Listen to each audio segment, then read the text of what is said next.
This is a great question when it comes to getting corporate clients for your coaching or consulting business. Today, I shared some tips of some pitfalls that you may run into when you're trying to land one of these deals. I talked mostly about the things that happen when you're already in conversation, you've done the sales call, and you're really just trying to get ink on the paper and money in the bank. And that's really important to know, right? Because once you're in those conversations, you want it to go somewhere.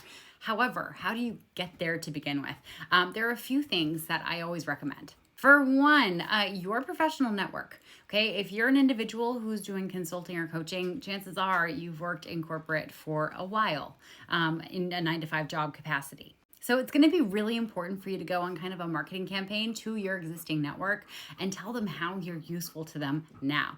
This is a big part of what I have my clients do when they're first starting out.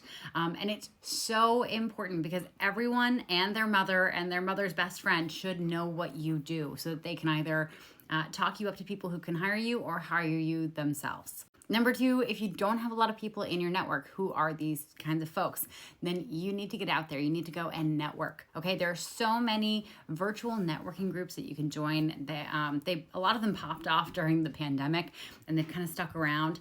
But there's nothing better than getting some FaceTime with some of these folks. So figure out what industry you're in and go to events. Go and rub elbows with people and introduce yourself. The key with this is you have to have a really solid elevator pitch. Okay, so when people ask you what you do, whatever comes out of your face hole needs to get them go, oh my God, we have that problem. We absolutely need to bring someone like you in. All right, if you don't have that, they're just gonna go, oh, how nice. And then they're gonna walk away because it's not interesting to them. Another thing you can do is you can go to different industry events and you can pitch yourself as a speaker. This is something that I have a lot of my clients do, especially if they're trying to get in front of their ideal clients who are hard to reach by like LinkedIn or through their network.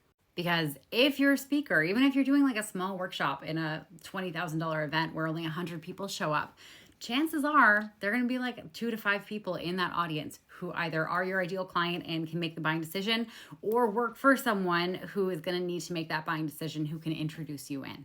And it's going to be really important for you to frame up your talk in a way that builds up compassion for the problem that they're in and understanding, and also showcases you as the go-to expert without giving all of your tips and tricks away for free.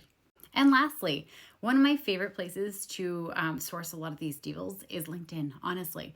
I know LinkedIn feels kind of stodgy, but that's only because you haven't really spent time there. On average, I get about $200,000 worth of business from LinkedIn each year. It goes up, it goes down. The cool thing about LinkedIn is that if you're creating content on the platform, you're going to stick out because only 1% of active users are consistently creating content. All right, so your content doesn't even have to be that good, but you are going to get the attention of your ideal clients if you're sharing the right kind of content. And again, this is all stuff that I train my clients on.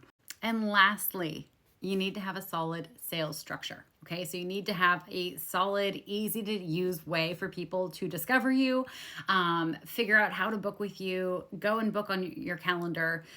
You need to have a solid proposal template, something that like really does build up the case for why they need to hire you after they've had that conversation. Because, you know, like a sales conversation, people are gonna like feel really excited about buying from you in the moment, but then it kind of peters after a while. Like if you've ever gone to a gym and toured it and be like, yeah, I really want to join, but let me think about it. You get less and less excited as time goes on. It's the same if you're buying for a company. So you want to have a proposal set up that like keeps those feelings and those desires and those problems like relevant for the person, especially if they're having to trot it around to different people on their board or leadership team. And you need to have everything else built out. Okay, so like you can absolutely go after these conversations right now if you don't have any of that, but it's going to make it a lot harder for you to really capture the lead and get them to start talking to you about hiring you.